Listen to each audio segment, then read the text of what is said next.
أشرف الأنبياء والمرسلين وعلى آله وصحبه أجمعين. سبحانك لا علم لنا إلا ما علمتنا إنك أنت العليم الحكيم. ولا حول ولا قوة إلا بالله العلي العظيم. ولا حول ولا قوة إلا بالله العلي العظيم. ولا حول ولا قوة إلا بالله العلي العظيم. قال رب اشرح لي صدري ويسر لي أمري واحلل عقدة من لساني يفقه قولي. أما بعد فإن أصدق الحديث كتاب الله وخير الحديث محمد صلى الله عليه وسلم وشر الأمور محدثاتها وكل محدثة بدعة كل بدعة ضلالة وكل ضلالة في النار. قال الله تعالى في كتابه العزيز أعوذ بالله من الشيطان الرجيم بسم الله الرحمن الرحيم.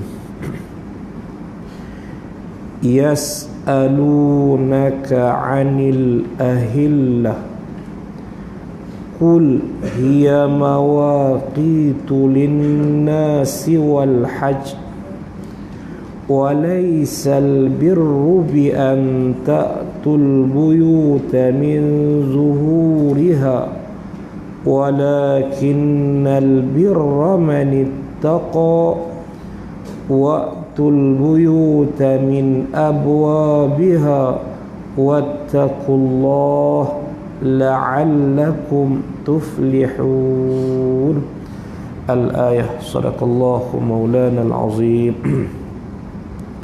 Alhamdulillah, syukur kita kepada Allah Subhanahu wa taala dapat kita sambung lagi tafsiran dalam suratul Baqarah di muka surat 59 dalam tafsir Nurul Ihsan. Surat 59 di bawah 3 baris. Baik, sama-sama kita tengok ayat yang kita akan baca pada malam ni. Mudah-mudahan dapat kita ambil pengajaran dengan ayat yang kita baca pada malam ni, insya-Allah. Baik. Qala Allah Ta'ala wa huwa asdaqul qailin. Yas'alunaka 'anil ahillah, yang diterjemahkan lagi menanyai mereka itu. Siapa mereka itu? Muslimin, yakni daripada kalangan sahabat. Muslimin, yakni daripada kalangan sahabat. Lagi menanyai mereka itu, yakni muslimin daripada kalangan sahabat, tanya kepada siapa? Ka, akan dikau. Tu yas'alunaka tu 3 kalimah tu.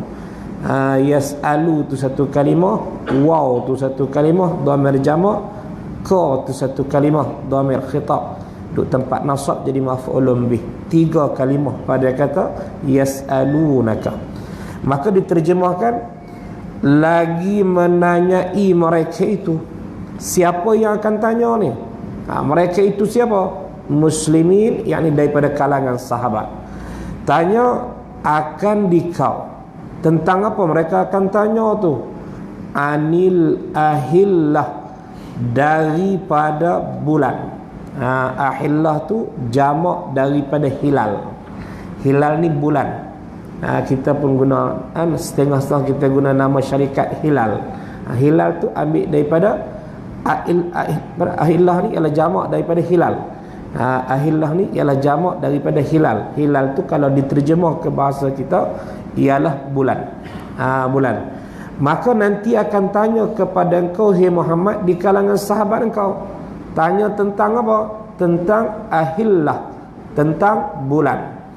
Baik, apa yang nak ditanya tentang bulan ni? Ini yang akan ditanya. Kerana apa mula nyata halus je bulan tu?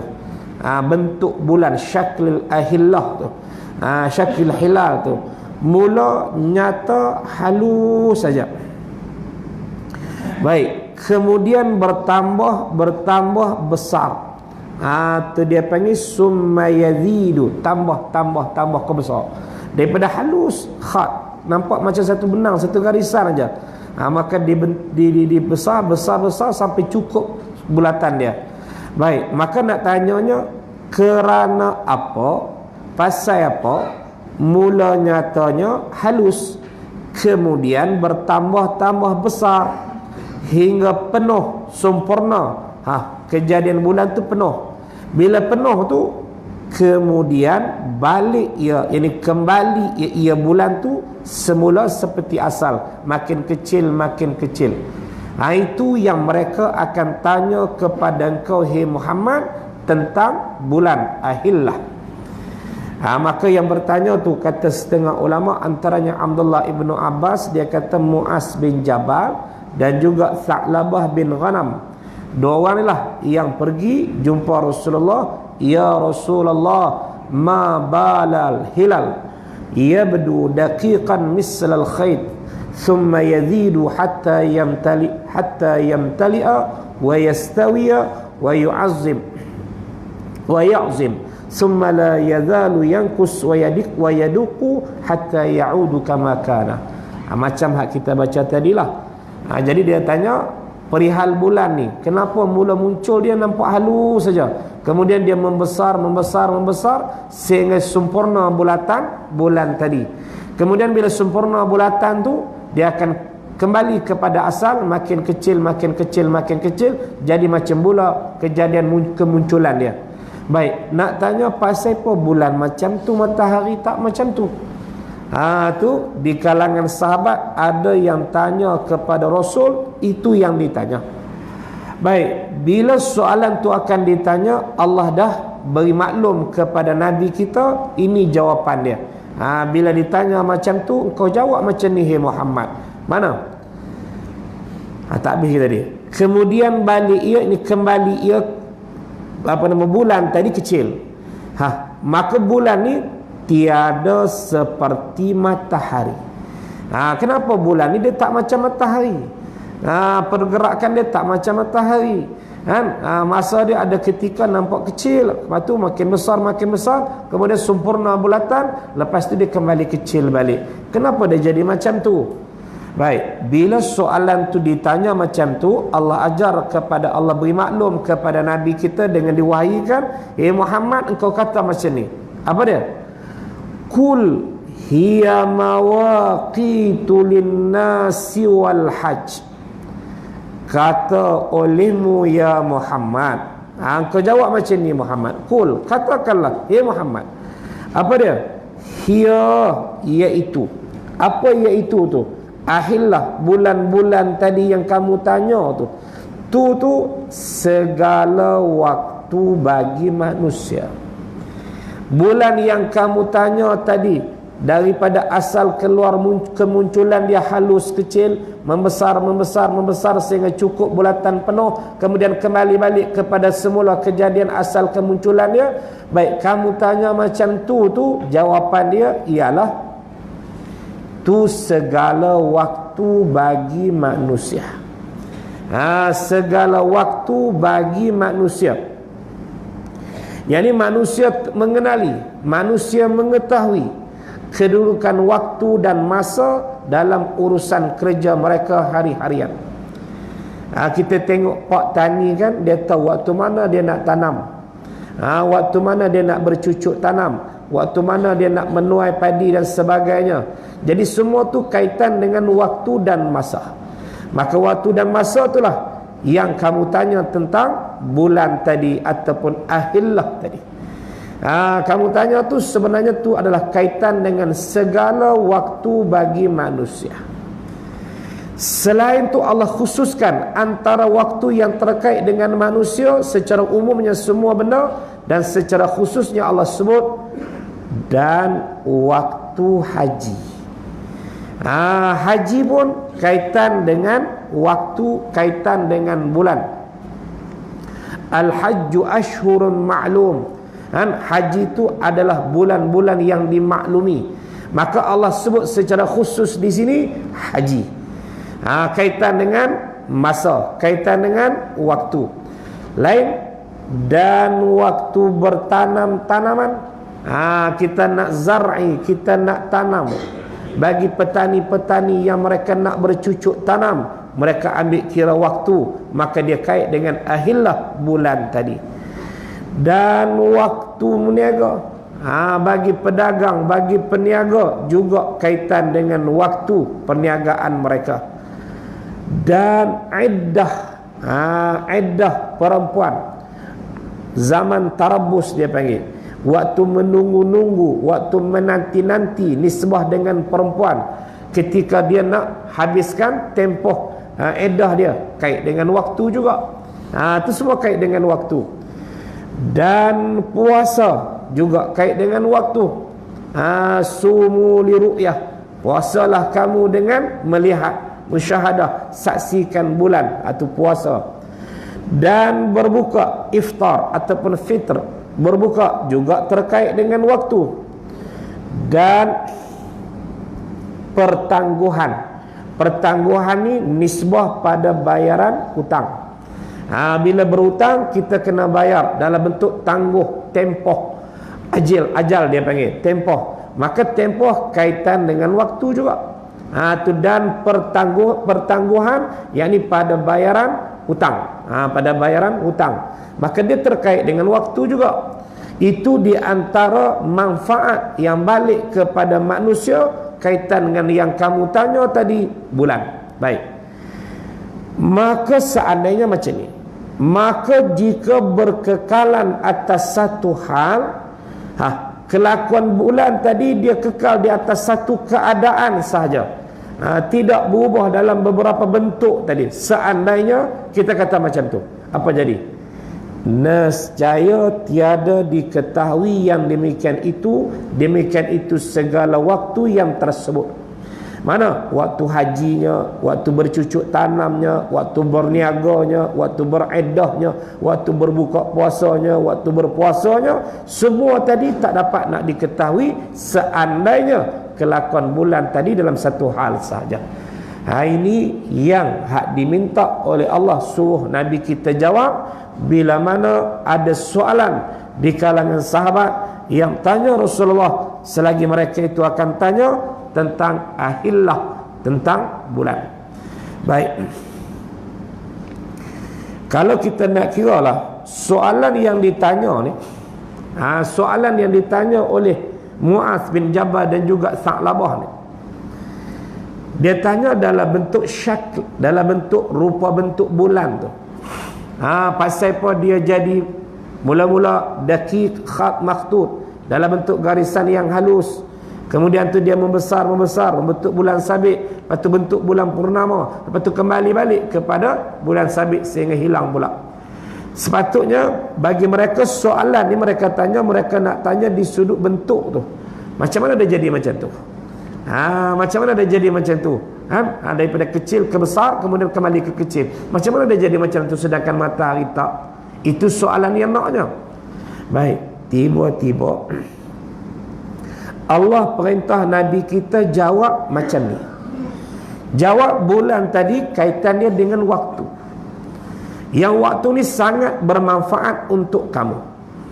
Secara umum manusia semua nak berhajat kepada waktu. Kita nak urus jadual kita ahli pertanian nak cucuk tanam kita ahli perniagaan nak urus perniagaan kita, semua kaitan dengan waktu. Maka Allah jawab dalam bentuk manfaat. Bentuk manfaat daripada bulan tadi. Apa manfaat kamu dapatnya? Ini kamu dapat menentukan waktu-waktu dalam urusan kerja kamu. Maka apa nak cerita?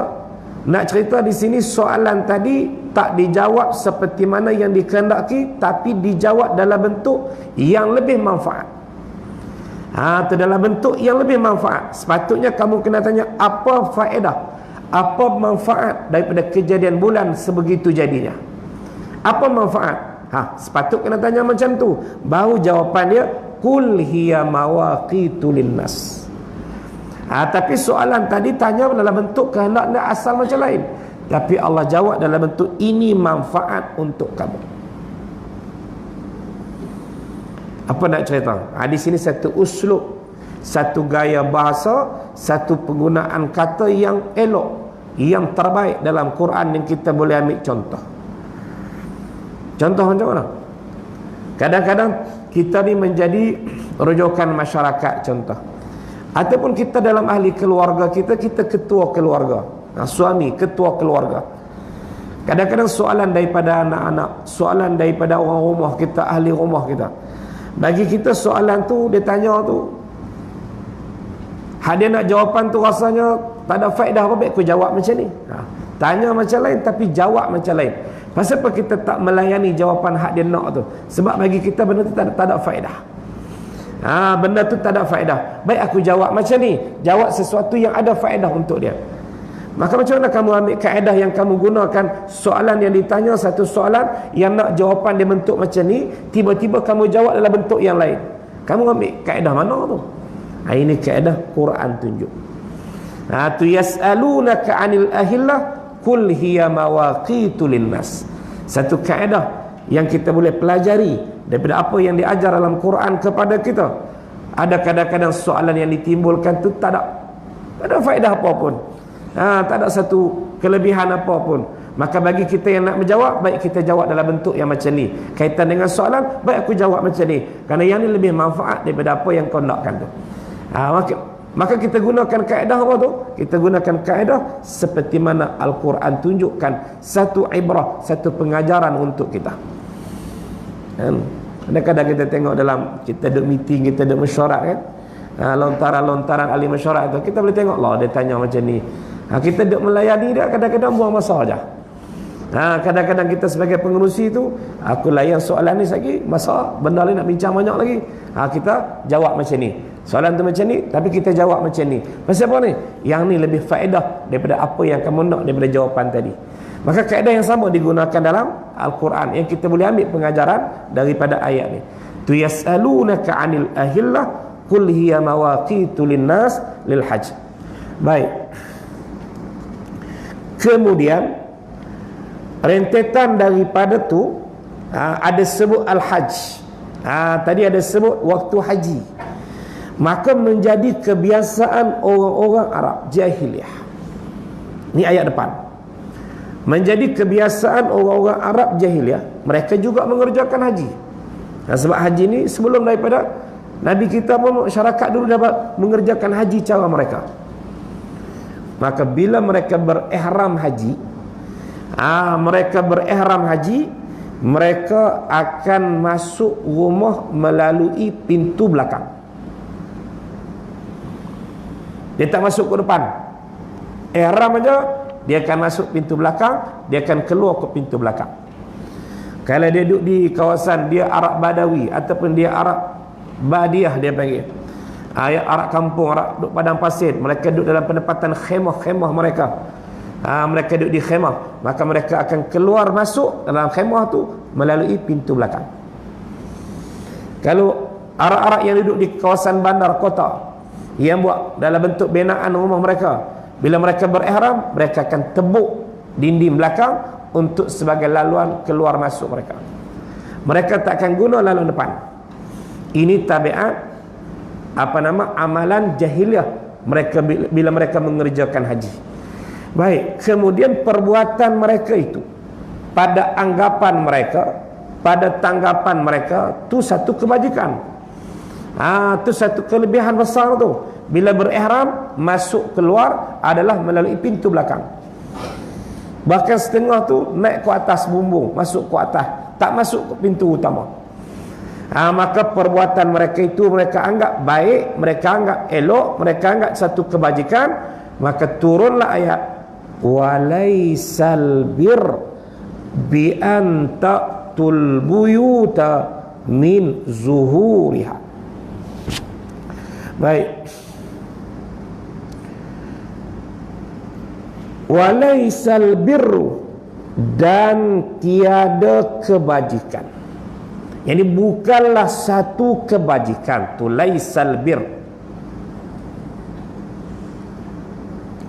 Baik, dan tiada kebajikan, dan tiada suatu kebajikan itu tak dikira sebagai satu kebajikan, bukan satu kebajikan. Apa dia? Bi antatul buyuta min zuhuriha, bahawa kamu datang akan segala rumah-rumah datang daripada sebelah belakang. Kamu datang daripada sebelah pihak belakang rumah. Bila tu? Pada ketika ihram haji. Jadi pada ketika ihram haji, mereka buat macam tu. Pada tanggapan mereka, itulah benda baik.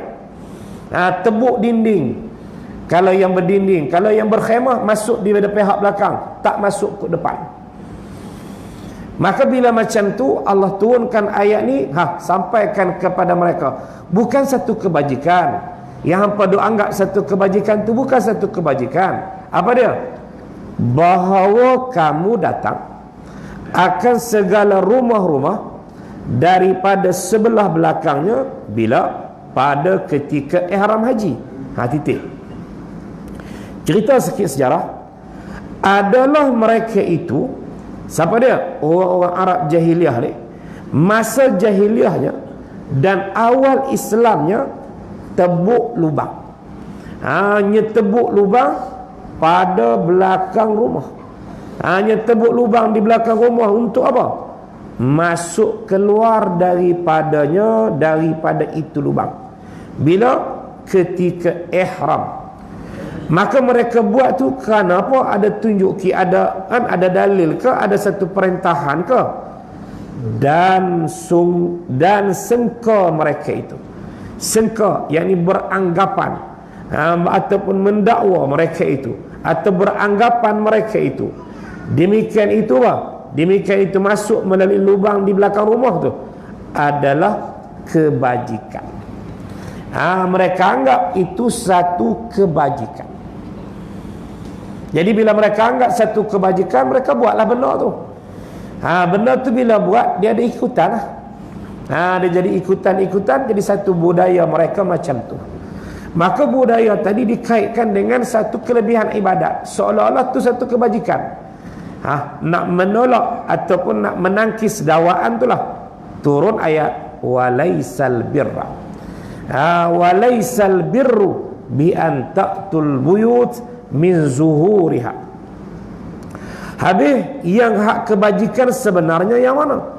Walakinnal birra manittaqa wa'tul buyuta min abwabiha. Dan tetapi kebajikan itu ialah mereka yang takut kepada Allah. Itu sebenar kebajikan. Al-birra manittaqa, barang siap mereka yang takut, yang takwa kepada Allah. Itu kebajikan. Sebab tu bila kita nak kebajikan, maka dia kena mari daripada kita dulu. Apa dia? Takwa. Dia takwa ni kita terjemah apa? Kita terjemah takut, takwa. Takwa kita terjemah takut. Asal takwa ni dia ambil daripada waqa. Dia ambil waqa. Ittaqa. Asalnya waqa, ifta'ala. Baik, waqa ni maksudnya asal pelihara, jaga. Pelihara, jaga. Tapi bila kita terjemah ittaqullah, hendak takutlah oleh kamu.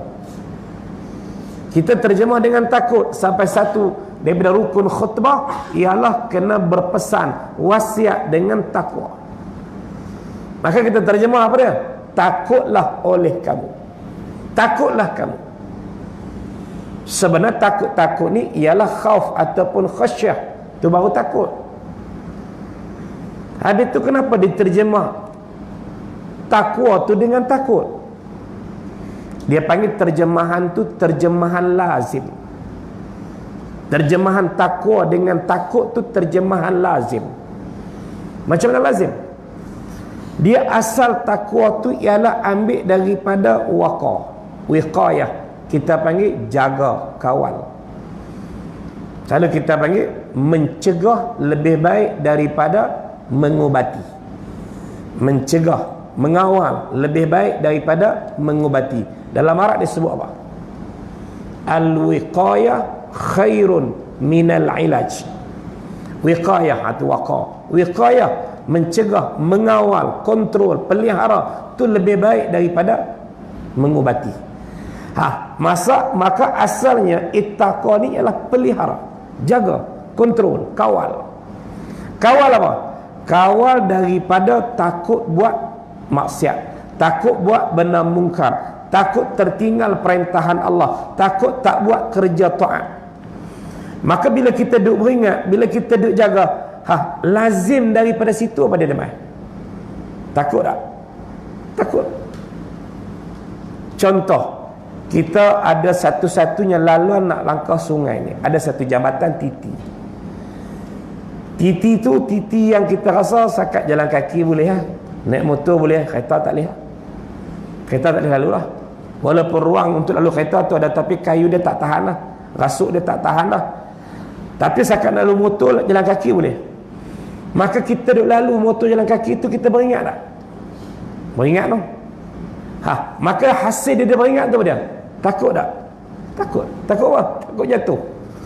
Takut kemalangan, takut lagi titi tu kita sampai tak tengah jatuh. Kita pun duk jaga. Jaga tu lah hasil daripada jaga tu, kita takut. Maka sebab tu ittaqa ialah diterjemah ataupun dialih bahasa dengan takutlah kamu.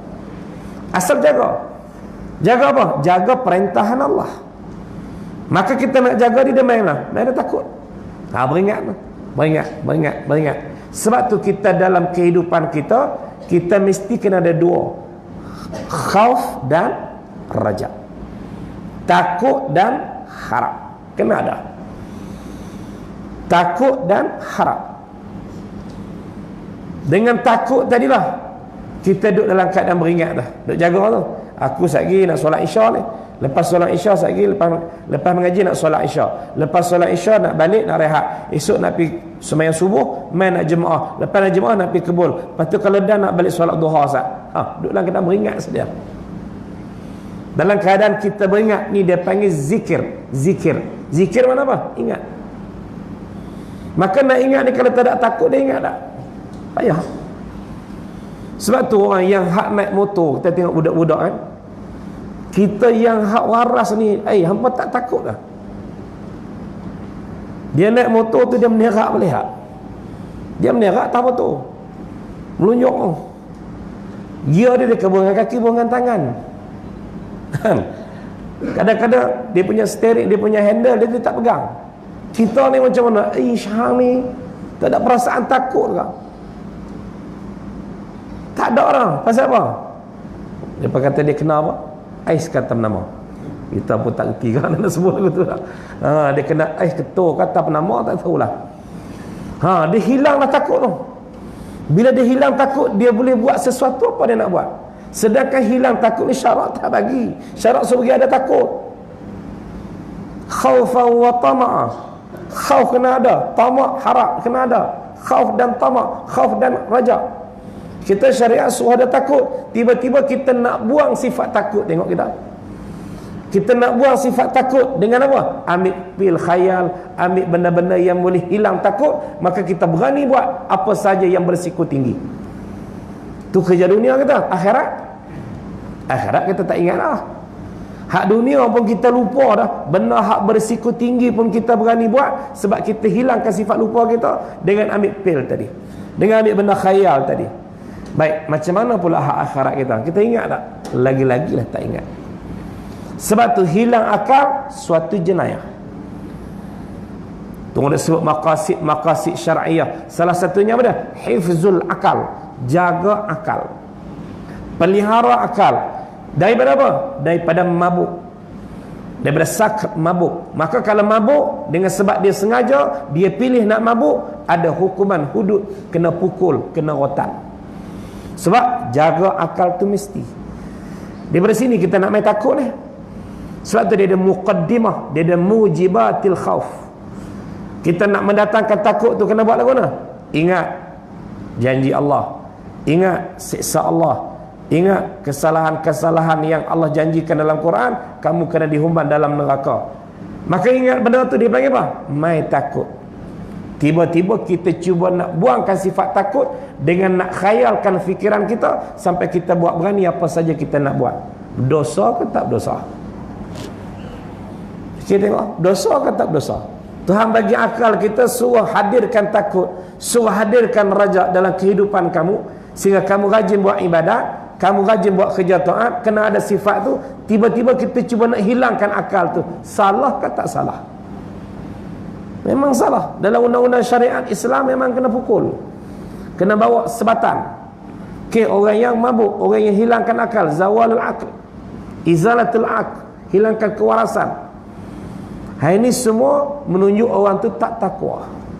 Sebab kalau dia takwa, mesti dia ada sifat takut tadi. Maka sifat takut adalah albir. Inilah kebajikan. Tengok kita yang duk rajin mai ke masjid, yang rajin mai ke tempat ilmu, yang selalu datang mendengar, yang selalu mengaji.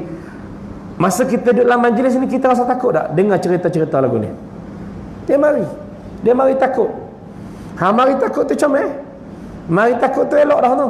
Itu dia panggil merangsang untuk kita nak buat ibadat. Tak mayang tak boleh ni. Balik-balik isya tidur letih. Allah, aku tak mayang ni, kena bakit mayang agak lagu mana pun. Pasal apa? Tinggal mayang dosa besar. Tu, ingat ke dosa. Ingat ke kebalasan kelak. Ingat keseksaan Allah, ingat ke azab Allah tu sangat pedih. Tu dia mari takut. Maka tu membentuk diri kita seorang yang bertakwa. Kan senang nak sebut takwa tu mudah aja. Nak jadi orang yang takwa tu bukan senang. Sebab tu diletak kelebihan yang tinggi. Walakinnal birra manittaqa.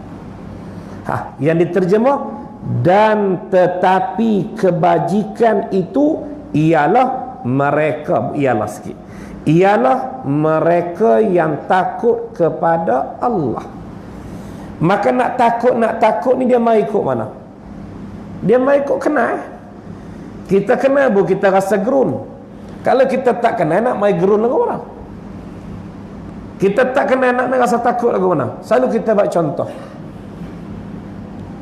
Kita ditukar ke satu tempat kerja baru kita. Kita ditukar untuk mendaftar diri di satu tempat yang kita baru sampai situ, baru diarahkan tukar ke situ. Bila kita pergi, yang bos dia pun kita tak kenal lagi, baru nak pergi daftar diri je. Kebetulan kita pergi makan pagi di kantin tu sebelum nak daftar. Pergi makan tu jumpa seorang hamba Allah duduk di kantin tu juga. Duduk sembang pimai kan. Dia pun tak kenal diri dia hak sebenar siapa. Dia kata dia pun staff situ je. Kita pun kata kita pun staff baru nak masuk lah. Masa tu kita duduk sembang dengan dia, kita anggap dia sebagai apa? Kawan je lah, baru kenal kan. Kita kadang-kadang kita main daripada tempat kita asal pun kita pangkat tinggi dah. Di sini ni kita nak dipangkatkan lagi, nak naik lagi, kemas lagi kita. Kita dah anggap dia ni rakan kerja kita di tempat baru ni lah kot. Biasa je lah. Takkan duk borak, duk sembang apa semua, kita tak rasa respect apa, biasa je lah kawan. Selagi tiba-tiba bila kita sampai sesi nak jumpa bos, ketua sungguh duduk sini, bila dipanggil masuk ke bilik, tiba-tiba kita masuk ke bilik tu, jumpa tengok orang hak kita duduk sembang tadi. Lagu mana? Kita masuk dalam bilik tu, ni bos besar dia tu, nama ada di depan tu. Buka-buka tengok, ni yang aku jumpa kat depan tadi. Bau dah mujak aku sembang dengan dia elok-elok tadi. Kalau aku maki tadi kalau aku masuk-masuk tadi aku maki lagi kan. Ya tempat baru kita tak selesa, kita main tengok tak macam apa yang kita nak. Kadang-kadang dia keluar perkataan tu, dia keluar depan orang ni, kita pun dah ingat dia pekerja biasa sini je macam kita juga. Kita pun luah tempat kita elok lah apa semua, mai sini lah Allah apa tempat macam ni. Lah ni tengok dia bos itu. Apa kita nak kata? Allah. Ni tadi hang sebab apa hang berani cakap macam tu dekat dia? Sebab hang tak kenal dia. Engkau tak kenal dia. Tapi bila engkau masuk ke dalam kau kenal, terus engkau jadi lain dah tanggapan engkau. Sebab apa? Dia bos engkau. Kalau engkau tak hormat dia pun, dia tetap bos engkau. Mesti kau kena hormat juga. Tu cara kita hidup dunia, cara kita hubungan dengan Allah. Langsung tak kenal Tuhan, langsung tak mengaji sifat 20, langsung tak kenal sifat-sifat kamalah Allah, nak mari takut kok mana? Nak mari takut kok mana? Payahlah sikit. Macam kita dapat bos kita tadi lah kan. Kita tak pergi ke tempat tu lagi, kita duduk di tempat, kita duduk dengar cerita bos tu, kita tak heran mana sebab bukan bos kita lagi. Tapi bila kita pergi ke situ, kita kenali dah bos kita ni macam ni, mula nak curi masa tak berani. Kita pergi berurusan di depan, jangan sembang lama dia kata. Saya pergi, pasal apa? Kamera duk suluh ku kata. Berani dia tu kamera duk suluh ku kata. Dia sembang lama saya kira kata apa duk borak ke apa duk buat urusan apa. Tak berani lah. Dia kata awak pergi kamera pun kan tak ada seletok dengan bos kot. Kan? Sembang-sembang Allah benda kecil-kecil lagu ni pun buah nak kira kan? Takkan tak boleh tak berani kata kot. Buah ku hang tak kenal. Buah ku dia kata hang sudah kata apa? Jadi bila kenal tadi kita main apa? Hati takut jaga.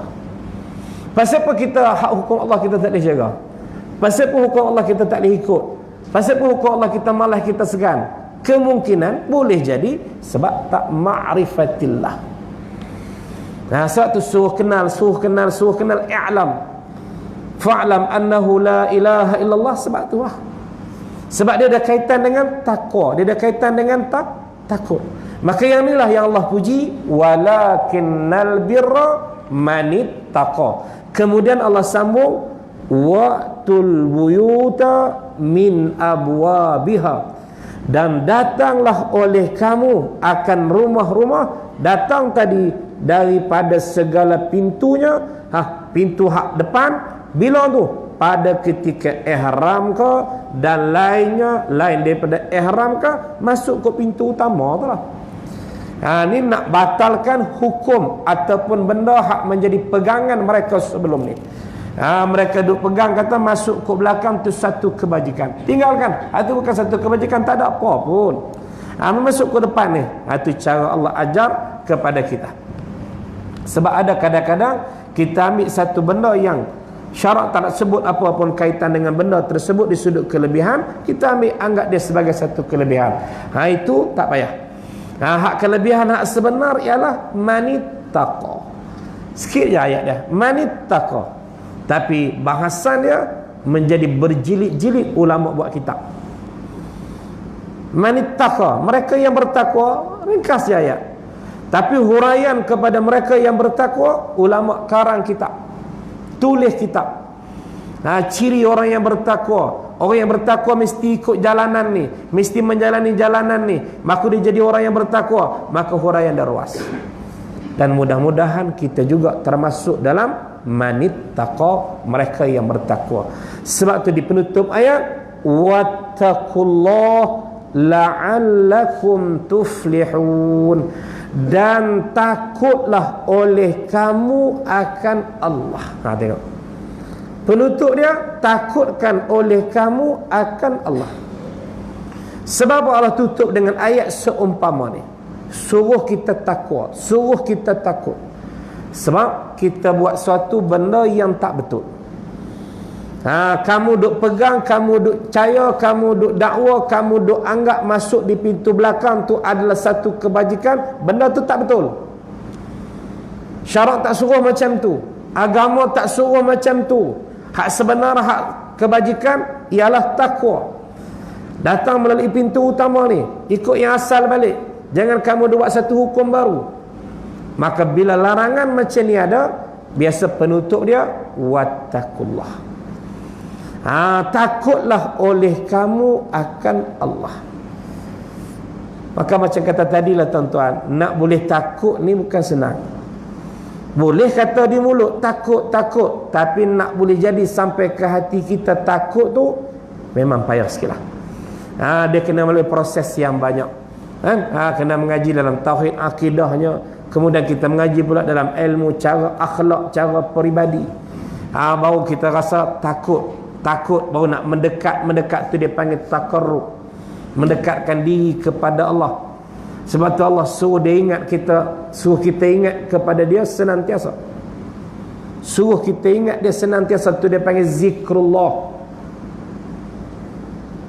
Dalam satu hadis Nabi sebut, tidak kecewa ahli syurga. Duduk dalam syurga tu, mereka tak kecewa atas suatu pun hak mereka tinggal di dunia dulu. Mereka tinggal rumah besar, mereka tinggal kenderaan besar, mereka tinggal ke harta mereka yang banyak, mereka tinggal wang ringgit mereka yang banyak, satu pun mereka tak sesal. Ahli syurga, mereka tak sesal satu pun apa yang mereka tinggal di dunia. Habis itu mereka sesal apa? Apa yang mereka sesalnya? Mereka menyesalnya ialah mereka terlepas peluang-peluang semasa di dunia. Maka peluang masa yang mereka ada, mereka terlepas dengan zikrullah. Hak tu yang mereka sesal. Mereka tinggal waktu-waktu yang hak semasa di dunia, mereka tak ingat kepada Allah. Yang tu yang mereka sesal sangat-sangat, nak berbanding dengan harta kekayaan hak mereka tinggal. Mereka tak sesal pun. Apa nak cerita? Nak cerita bila ahli syurga ni dipertontonkan kepada mereka dengan nikmat-nikmat syurga tadi. Dan syurga tadi dia ada maratib, dia ada tingkatan-tingkatan dia. Dia tak sama level. Ada hak tengah, ada hak tinggi, ada sederhana dan sebagainya. Maka bila dia tengok nikmat-nikmat tadi dan dia tahu dia di tahap mana, Allah menyesalnya dia sebenarnya boleh naik atas lagi daripada tu. Dia boleh naik atas lagi daripada tu. Kenapa dia sesal? Sebab dia habiskan masa-masa di dunia dia, di dunia dulu, daripada keadaan dia lupa kepada Allah, tak zikrullah. Tu hak kekayaan dia cari, semua dia tak ada. Menyesal. Ada menyesal, masa tu dia terlepas. Ini nak isyarat kepada kita, biar kita senantiasa duduk dalam zikrullah. Apa di zikrullah? Bukan mesti duduk sebut subhanallah, alhamdulillah, wa la ilaha illallah. Tak semestinya itu. Mana kita duduk dalam majlis yang senantiasa ada sebut Allah. Kita dalam mengaji ni, Allah dah sebut. Itu zikrullah. Ingat kita kepada Allah. Kita bersama dengan orang rumah kita, dalam rumah duduk bincang-bincang Allah, kita ni macam mana? Semayang bang kita ni lagu mana? Ada kaitan dengan agama, takwa pada Allah, zikrullah. Nak macam tu. Tak mampu jadi lara sangat. Kadang-kadang tu kita lupa langsung. Kehidupan kita hari-hari, jangan kata apa, bismillah pun tak ada nak baca. Baca lagu mana? Makan nasi lemak pagi kita nak pergi motor tu, bismillah pun tak ada nak baca. Apa nak kira lagu mana? Nak zikrullah tak dan lah. Bismillah tak paling asas, tak dan.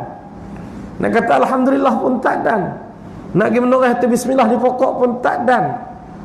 Tapi hal lain dia dan. Apa dia dan? Sambil dia menyanyi dia dan. Cuba dia gantikan mulut hak dia duduk menyanyi itu dengan zikrullah. Sebab apa? Semua tu akan dinilai. Yang hak jadi penghuni syurga tu rasa menyesal sebab terlepas hak ni. Nyesal mereka sebab terlepas ni. Tu masuk syurga dah, duk menyesal lagi. Kita ni tak tahu nak kata. Syurga kan ke mana? Takut neraka, wal-a'yazubillah lah. Kan? Ni masuk syurga dah, menyesal lagi. Sebab apa? Terlepas peluang-peluang hak tadi. Tu insya-Allah kita habiskan masa-masa kita ni banyak dengan zikrullah. Ingat kepada Allah. Kita duduk dalam majlis ilmu, kita duduk dalam zikrullah. Sebab duduk dalam majlis seumpama ni hebat tuan-tuan. Dia malaikat ni dia ada taifah, dia panggil sayyarah minal malaik atau sayyahin minal malaikah.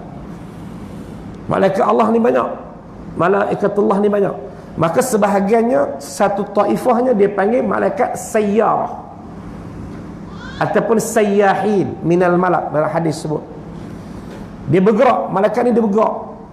Dia bergerak apa? Yatlubuna hilaqa zikri. Mereka mencari majlis-majlis zikir. Mana ada majlis zikir, dia pergi. Macam kita duduk dalam majlis ni. Kita duduk dalam majlis semua ni, dia panggil majlis zikir. Sebab apa? Dalam ni kita sebut Allah. Kita sebut ingat kepada Allah. Kita selalu sebut tentang tausiah ataupun ittaqullah. Dia panggil majlis zikir. Bila dia jumpa macam ni, malaikat ni dia akan seru. Tanah tau. Dia akan panggil geng-geng dia. Halummu, pakat mai, ta'al bisur'ah. Mari sini. Ila hajatikum, ini hajat kamu. Kamu nak apa? Kamu nak majlis zikir. Ni dah majlis zikir, majlis ilmu. Pakat mari. Dia pakat mari, tutup dengan sayap dia. Dia panggil ihatah. Haffa bi ajnihatihim. Dia hamparkan dia punya sayap-sayap dia, tutup majlis ilmu ni bagi rahmat Allah turun.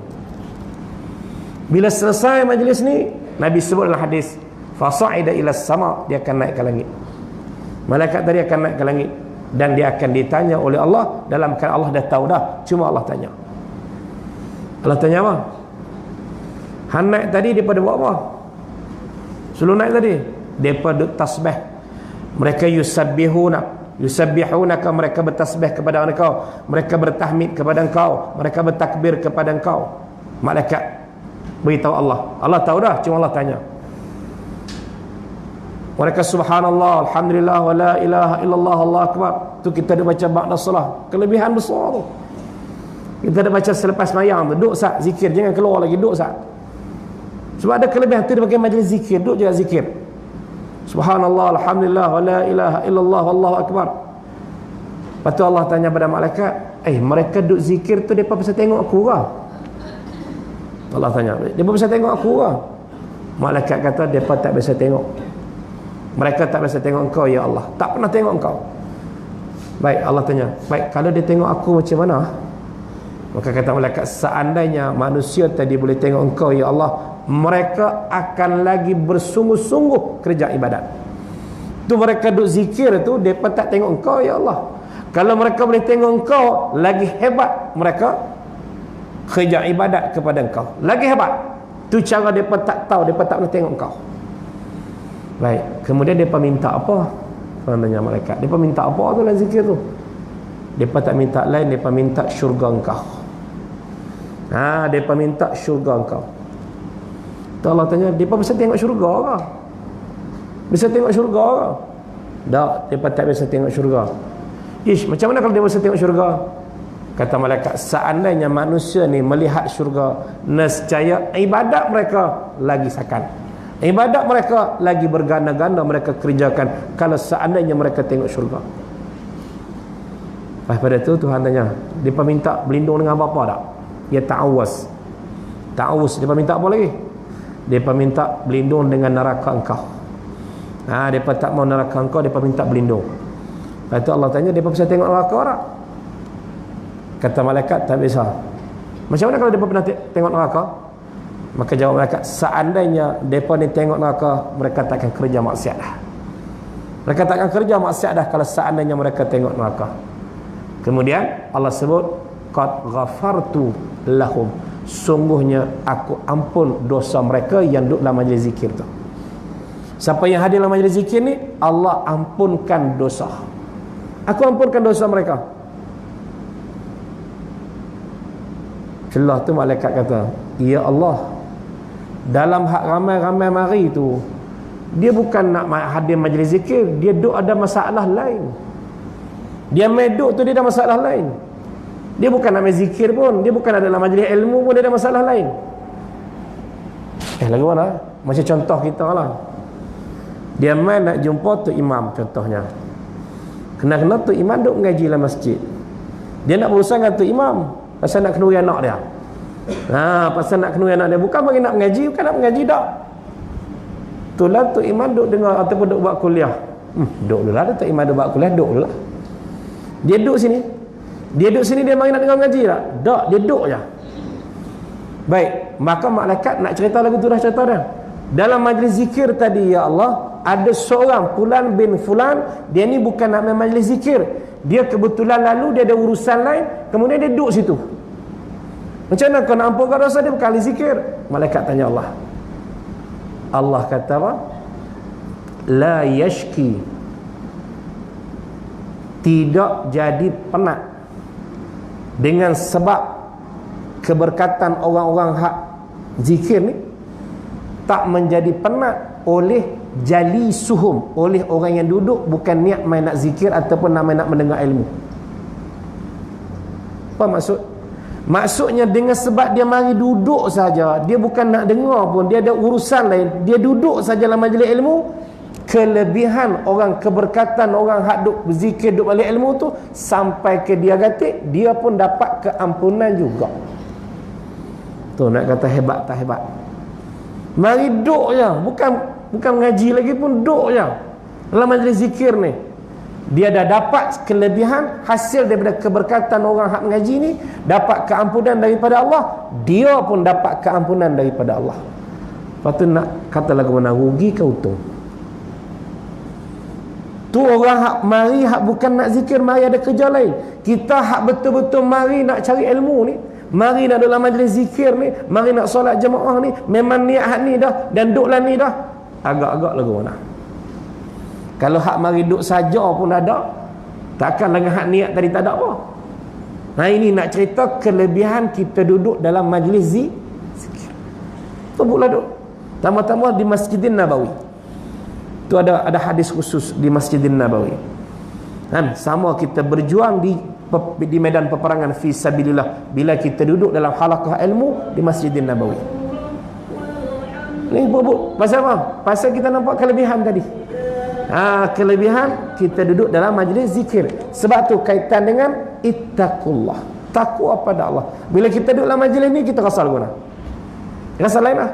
Rasa aku ni dosa banyak, rasa aku ni gini, rasa aku ni banyak benda lagi tak selesai. Dia main macam tu. Malah kadang ingat kesalahan. Ingat kesalahan ni lah menghasilkan takut pada Allah. Dia tak mau kita ralik. Hak kita duduk jadi ni banyak kita ralik leka. Sebab kita duduk dalam majlis lara, duduk dalam majlis maksiat. Hari-hari kita, sebab tu kita suka kita dikhayalkan. Lepas tu orang muda dia suka dikhayalkan. Nak bagi khayal tu ambil pil, ambil ubat, maka ingatan dia hilang, ingatan dia khayal. Maka ketika tu nak mari takut ke mana? Sedangkan syariat suruh kita takut.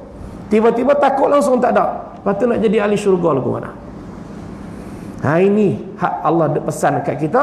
Dan akhir ayat dia pun wattaqullah la'allakum tuflihun, dan takutlah oleh kamu akan Allah. Macam mana takut? Gambaran dia dengan tinggal menyalahinya, menyalahi Allah. Elok daripada bertentangan dengan hukum Allah, elokkan daripada menyalahi hukum Allah. Kita kebiasaan suka lawan, tentang ataupun bertentangan dengan hukum Allah. Dan nafsu kita pun memang macam tu. Kan? Nafsu kita ni memang macam tu. Memang suka bertentangan dengan hukum Allah. Hak Allah kata macam ni, nafsu kita kata sebalik. Hak syariat kata macam ni, nafsu kita kata sebalik. Tu sikap kita. Tu sikap kita ataupun tabiat manusia memang macam tu. Jadi di sinilah perlu ada takut. Kalau tak ada takut, kita akan tentang macam tu. Jadi kita dengan mak ayah kita derhaka. Sebab apa kita boleh derhaka? Sebab kita hilang hormat lah. Celah tu pula akal kita pun dah hilang dah. Kita hilangkan akal kita dengan kita ambil benda-benda yang menghayalkan tadi. Itu semua menyebabkan rosaknya diri kita.